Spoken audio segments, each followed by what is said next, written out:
Olá, sejam muito bem-vindos novamente ao compartilhamento da Bhagavad Gita com amor, devoção e gratidão.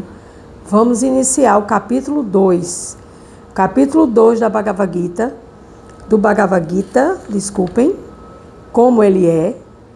Vamos iniciar o capítulo 2, repetindo. E o capítulo 2, ele é qualificado como resumo do conteúdo do Gita.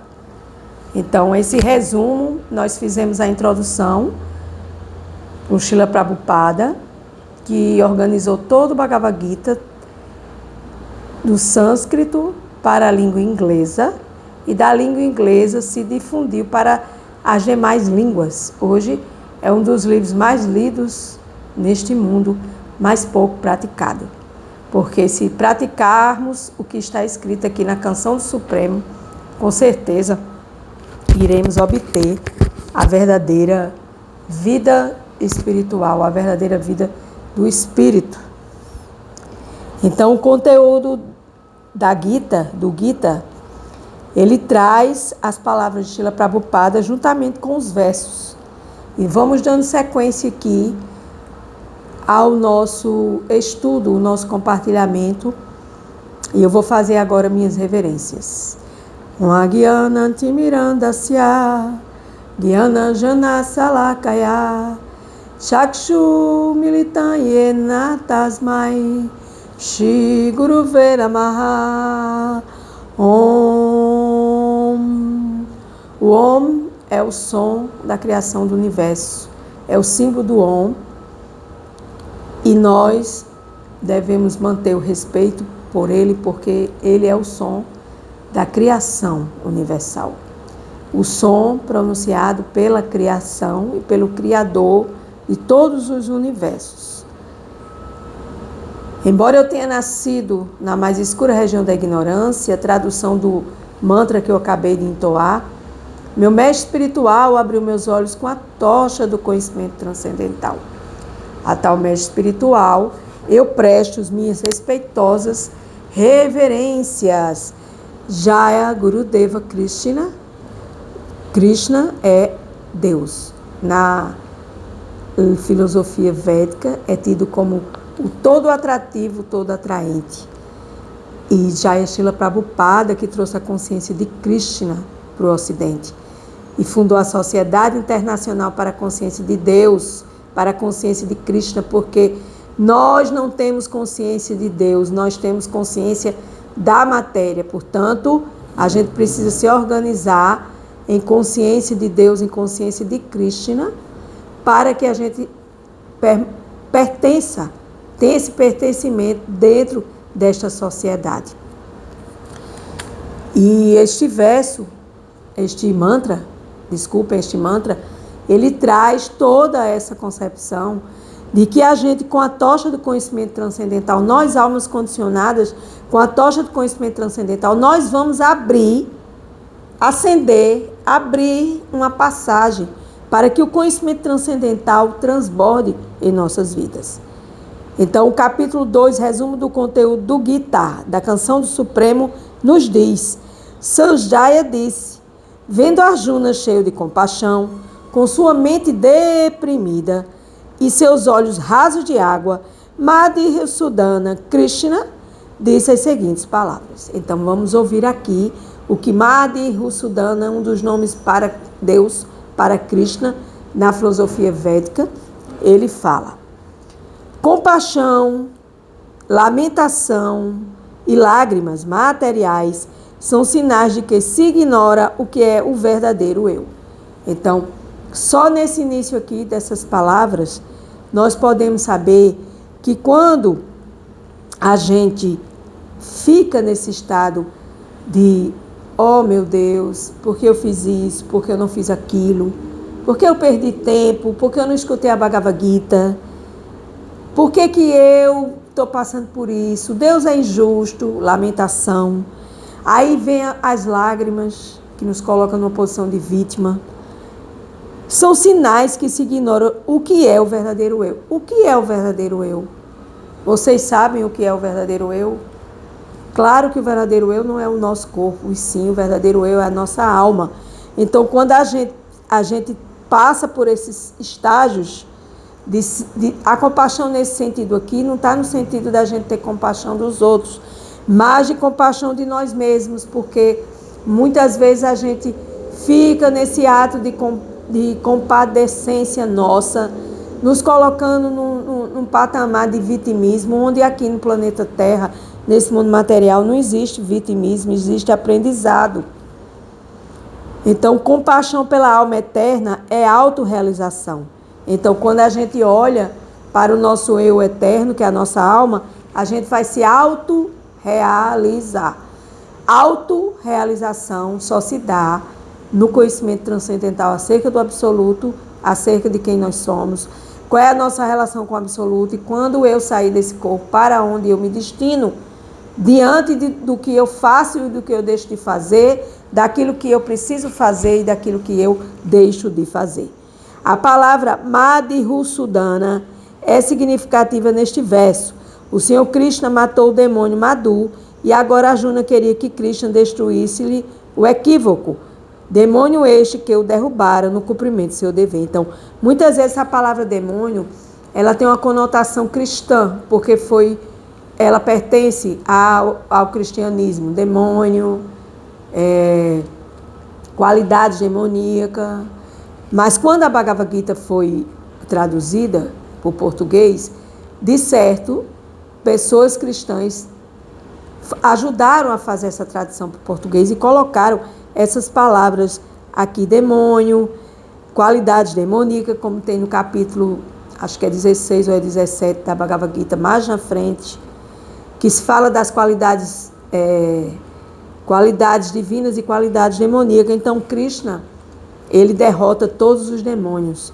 E o Arjuna, ele queria que Krishna ajudasse ele a derrubar o demônio dele, do medo, da procrastinação, e que ele não queria lutar. Ninguém sabe onde se deve aplicar a compaixão.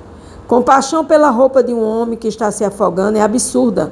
Um homem caído no oceano da ignorância não pode ser salvo pelo simples fato de alguém recuperar sua roupa externa, o corpo material grosseiro. Então, a roupa aqui é considerada como a vestimenta da alma. Então, Srila Prabhupada, ele diz aqui, compaixão pela roupa de um homem que está se afogando é absurda. A gente tem que ter compaixão, não pelo corpo, mas compaixão pela alma, desta alma que está com problemas materiais, se afogando em seus problemas e nos seus desejos materiais corrompidos. Aí ele fala, aquele que não sabe disso lamenta-se pela roupa externa, que é o corpo, e é chamado de Shudra, ou aquele que se lamenta desnecessariamente. Arjuna era um guerreiro e não se esperava que ele tivesse essa conduta. O Senhor Krishna pode dissipar a lamentação manifesta pelo homem ignorante, e foi com esse propósito que ele falou o Bhagavad Gita, através de um estudo analítico do corpo material e da alma espiritual. Então, quando a gente se lamenta pelo corpo, a gente tem que ter um entendimento muito mais aprofundado, minha gente, para que a gente não se lamente tanto por coisas que não se deve lamentar. E a gente coloca a nossa atenção em coisas que devemos estudar e compreender para sairmos dessa ignorância. Então, aqui ele diz, Krishna, Deus pode retirar essa lamentação do homem ignorante. E esse propósito, e com este propósito foi que ele falou a Bhagavad Gita, para que a gente saia da ignorância de achar que a gente é esse corpo material e que esse corpo material, se salvar ele, a gente está salvo. Isso é ignorância. Não, a gente só está salvo quando a gente salva a nossa alma desta ignorância. Conforme explicado pela autoridade suprema, o Senhor Krishna, Deus, este capítulo nos instrui em autorrealização. Então, assim, a gente vai entender aqui o que é autorrealização, que quase ninguém sabe aqui nesse planeta material. Essa realização é possível para a pessoa que age sem apego aos resultados fruitivos e está situada na concepção física fixa do verdadeiro eu. Então, novamente aqui tem a palavra apego. O apego é o seu calcanhar de Aquiles, que lhe impede de caminhar espiritualmente. Enquanto apegos tiveres, menos evolução vai absorver para você, para a alma condicionada. Verso 2. A suprema personalidade de Deus disse: meu querido Arjuna, como foi que tais impurezas se desenvolveram em ti? Elas não condizem com um homem que conhece o valor da vida. Elas não conduzem aos planetas superiores, mas à infâmia. Então, a gente vê aqui que Srila Prabhupada vai dar o significado deste verso nessa introdução, onde o próprio Krishna, a própria personalidade de Deus, ele condena essa lamentação. Ele condena essas impurezas que desenvolvem nos nossos corpos materiais e que levam a gente a praticar a infâmia. O que é infâmia? Fulano é infâmia. Fulano levantou mau testemunho de tal coisa. Fulano está na lamentação e quer que a gente se compadeça dele como se ele fosse a vítima. E como aqui, nesse processo material, no planeta Terra, não existe vítimas nem vilões, existe um aprendizado a ser trabalhado. Aí precisamos entender que não podemos estar ligado a essas características infames que nos degradam e que não nos conduzem aos planetas superiores, e sim a renascer no planeta Terra, que de elevado não tem nada. É apenas um planeta material situado no plano intermediário da constituição dos planetas, dos níveis, aliás. Nível superior, médio, nível superior, intermediário e inferior. Então, a Terra está no plano intermediário do intermediário. Aqui é a porta, é a encruzilhada de 8 direções, onde a gente tem, na filosofia cristã fala, né? A encruzilhada de 8 direções. Então, aqui no plano intermediário, nós temos a capacidade de sair dessa ilusão e escolher caminhos mais superiores e sair dessa lamentação e dessa característica que não nos traz um valor para a nossa vida, como a própria personalidade de Deus nos diz. Significado: Krishna e a suprema personalidade de Deus são idênticos. Por isso, em todo o Gita, Krishna é chamado de Bhagavan. Bhagavan é a última palavra no que se refere à verdade absoluta. Bhagavan é o Senhor Supremo, na tradução. A verdade absoluta, que também é Deus, Krishna, é percebida em 3 fases de compreensão. Vamos agora aprender as 3 fases que nós podemos compreender Deus. Brahman, ou espírito onipenetrante impessoal, ou seja, o Espírito de Deus que penetrou toda a criação, mas não é a personalidade de Deus, mas sim uma forma impessoal da gente ser criado, sermos uma alma, sermos um Brahman e vivermos nessa plataforma espiritual brahmânica. Ou seja, nós conhecemos Deus apenas de forma impessoal, de forma que não é uma forma pessoal de vê-lo como uma pessoa suprema. Paramatma, ou o aspecto do Supremo localizado dentro do coração de todas as entidades vivas. Então, no meu coração existe uma partícula, uma centelha divina, a 100ª parte, que é a centelha divina, que eu sou uma chama de Deus. Deus é luz, eu sou uma faísca de luz, uma fagulha de luz. Eu sou a centelha de luz de Deus. E aí, Paramatma é onde está localizada a grande alma, na pequena alma em nosso coração, chamada de Paramatma. E Bhagavan é a suprema personalidade de Deus, o Senhor Krishna. Então, Brahma, a criação impessoal de tudo aquilo que Deus criou impessoalmente, numa forma impessoal. Natureza, frutas, verduras. Paramatma, animais, flores, frutos, folhas, água, animais, né? Então, Paramatma é a potência de Deus no nosso coração. Por que que a gente faz as coisas, a gente tem peso na consciência? Porque Deus está vendo. Deus está no coração, Ele está observando você, Ele é a testemunha. Ele está observando você, Ele está controlando você. Ele está permitindo ou não as coisas acontecerem na sua vida e Ele desfruta de você. quando você oferece os frutos do seu trabalho em serviço devocional. Então, Brahman, Paramatma e Bhagavan são as 3 fases de compreender Deus. Agora vamos iniciar essa compreensão acerca de Deus. Deus é Brahman, o Criador. Deus é Paramatma, localizado no coração de todas as entidades vivas. Todas as entidades vivas, não é só os seres humanos. Saia dessa história de achar que só os seres humanos são entidades vivas. Não. Tudo que Deus criou é vivo e tem energia de Deus e tem a alma de Deus localizada. E Bhagavan, a suprema personalidade de Deus. A verdade absoluta é percebida em 3 fases de compreensão pelo seu conhecedor. E todas elas são idênticas. Essas fases da verdade absolutas são expressas como Brahman, Paramatma e Bhagavan. Então, aqui vem uma explicação. Esses 3 aspectos divinos podem ser explicados pelo exemplo do Sol. Vamos agora ouvir sobre o Sol, que também tem 3 aspectos diferentes. O brilho do Sol, a superfície do Sol e o próprio Sol.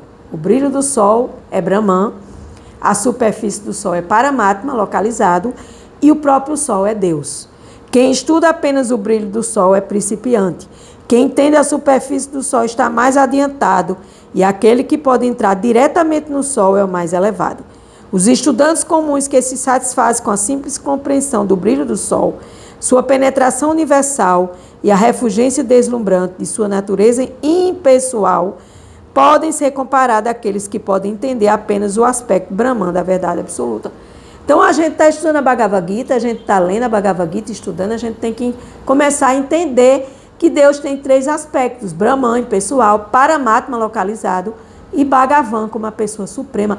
Sim, Deus é tudo isso e muito mais, minha gente. A gente tem que se alegrar desta boa nova estar ressoando em nossos ouvidos, que a gente tem essa boa nova, essa boa fortuna, esse momento auspicioso de ouvir sobre Deus e aprender sobre Deus, quando as pessoas nem querem nem saber nada, absolutamente nada. Nós estamos aqui ouvindo. O estudante que obteve maior avanço pode conhecer o disco solar, e isto comparativamente é equivalente ao conhecimento do aspecto Paramatma da verdade absoluta. E o estudante que pode entrar no coração do planeta Sol é comparado àqueles que entendem as características pessoais da verdade absoluta.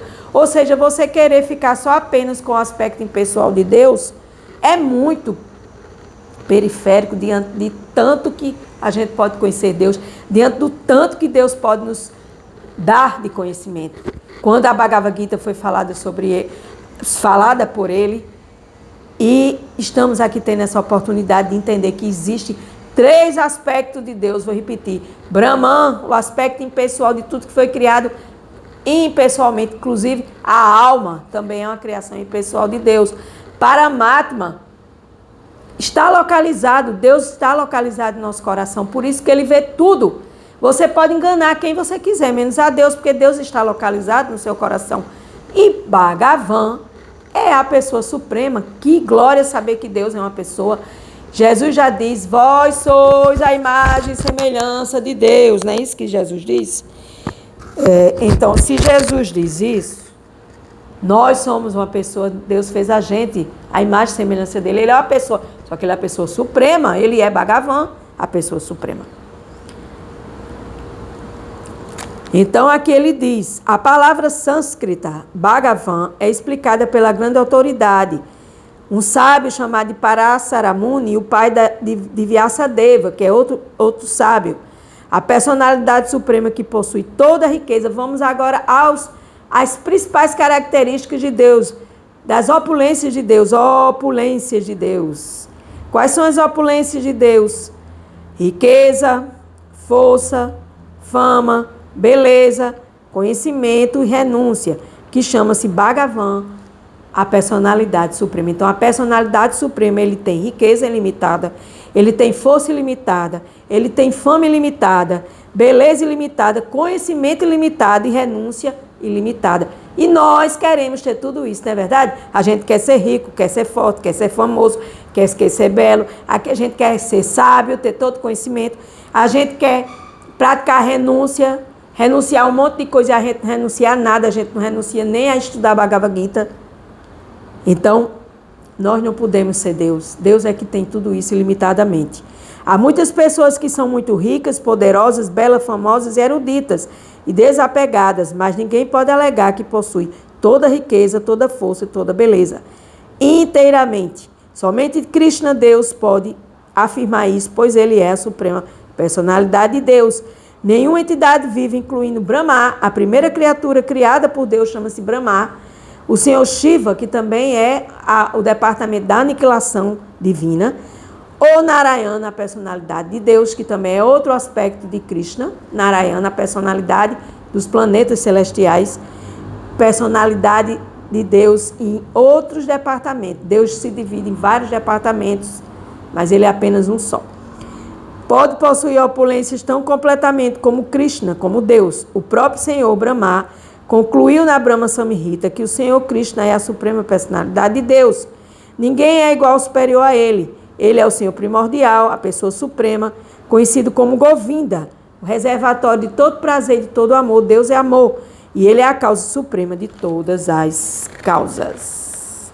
Então, minha gente, no dia de hoje aqui, da introdução da Bhagavad Gita, aliás, desculpem, do resumo da Bhagavad Gita, capítulo 1 e 2, eu vou deixar vocês aqui com o capítulo 1, capítulo 2, conteúdo da Gita, verso 1 e verso 2, para que a gente vá maturando, a gente vá trazendo para a nossa essência esse conhecimento, que é tão diferenciado, que a gente nunca escutou, que a gente está escutando pela primeira vez, e que a gente precisa entender que Deus é uma pessoa, e isso é muito fantástico, porque você pode conversar com Ele como você conversa comigo, como você conversa com a pessoa da sua família, e você pode ter a certeza que Ele está observando tudo que você está fazendo. Portanto, a gente tem que fazer tudo, entregar tudo para Deus em serviço devocional, sem esperar retorno por absolutamente nada. Krishna é supremo porque ninguém pode superá-lo. Ele é a pessoa suprema e seu corpo é eterno, cheio de conhecimento e bem-aventurança. Ele é primordial, é o Senhor Govinda do amor e a causa de todas as causas. O Bhagavatam também cita muitas encarnações da suprema personalidade de Deus, mas Krishna é descrito como a personalidade de Deus original, de quem se expandem muitíssimas encarnações e personalidade de Deus. Sim, claro. A gente se expande em várias coisas durante o dia, a gente faz várias atividades, mas a gente é apenas um só. E Deus também, ele pode se expandir em várias personalidades, ele pode vir com diversos nomes, ele pode ir para diversas culturas, ele pode exercer seu poder divino em cada cultura de cada país neste planeta Terra, neste globo terrestre. E ele é apenas um só, porque ele é a pessoa original, é a fonte original de tudo, é a causa de todas as causas. Todas as listas de expansões da divindade suprema aqui apresentadas são expansões plenárias ou partes de expansões plenárias da divindade suprema. Mas Krishna é a própria suprema personalidade de Deus. Portanto, Krishna é a suprema personalidade de Deus original, a verdade absoluta, a fonte da superalma ou Brahman impessoal. Ou seja, Krishna é o que designamos de Deus aqui no Ocidente. Ah, Deus, meu Deus, Deus me ajude, Deus me dê isso, Deus me dê aquilo, Deus, se eu fizer isso, o Senhor me dá aquilo. Então, a gente não tem essa concepção, a gente não tem essa análise mais aprofundada, a gente não tem conhecimento suficiente, porque por mais que Jesus diga, eu sou filho de Deus, sim, quem é seu pai? Quem é seu pai? Meu pai está no céu, ok, meu pai está no céu. Meu pai é o Supremo, ok, Supremo. Vamos falar sobre o Supremo? Vamos estudar sobre o Supremo? Ah, é a fonte original de tudo, ok, mas a fonte original de tudo, ele é apenas uma fonte que jorra água, que jorra bênçãos? Não. Eu acho que a gente nunca para pensar, como eu também não tinha parado para pensar até conhecer a Bhagavad Gita, e até começar a estudar a Bhagavad Gita, e a fazer cursos, e a estudar com mestres superiores para que eu possa entender mais e melhor. Então, nesse processo, quando a gente entende que Deus é uma pessoa e que nós somos filhos de Deus e que todo filho tem um pai e tem uma mãe, que Deus também tem sua forma feminina, na filosofia védica chamada de Srimati Radharani, que é a porção feminina de Deus. Pepeu Gomes, né? Eu lembro quando eu era adolescente, Pepeu Gomes cantava: ser um homem feminino, não nego o seu lado masculino. Se Deus é menino ou menina, sou masculino e feminino. Então todo mundo tem dentro de nós essa porção masculina e feminina.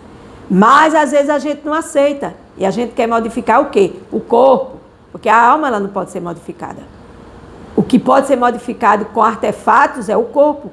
Então a questão que paira aqui no planeta Terra de muitas e muitas coisas que acontecem e de transformações corporais e de trocas de gênero, etc, etc, etc, que eu não vou entrar aqui nessa questão, que não é o meu objetivo, é apenas uma questão corporal. Ah, fulano nasceu preto, ele é muito humilhado por ele ser preto. Não, ele está no corpo preto, porque a alma não tem corpo. A alma é filha de Deus e Deus é uma pessoa. E para isso a gente precisa estudar e aprender sobre a personalidade de Deus para que a gente possa se elevar cada dia mais nesse processo e entendimento de quem eu sou. Porque quem você é e você não saber responder é ignorância. Mas a partir do momento que você está aqui ouvindo sobre Deus, da própria fala de Deus aqui na Bhagavad Gita, você vai entendendo. Na presença da Suprema Personalidade, Deus, Arjuna lamentou-se por seus parentes. De certo, é inapropriado. Por quê? Porque a gente não tem que se lamentar por nada. Como ele diz aqui no início, lamentação é ignorância. E por isso, Krishna exprimiu sua surpresa com a palavra kuta. De onde? Jamais se esperariam tais impurezas numa pessoa pertencente à classe dos homens civilizados, conhecidos como os arianos. Mas não é os arianos relacionados com a parte da Alemanha, de Hitler, não.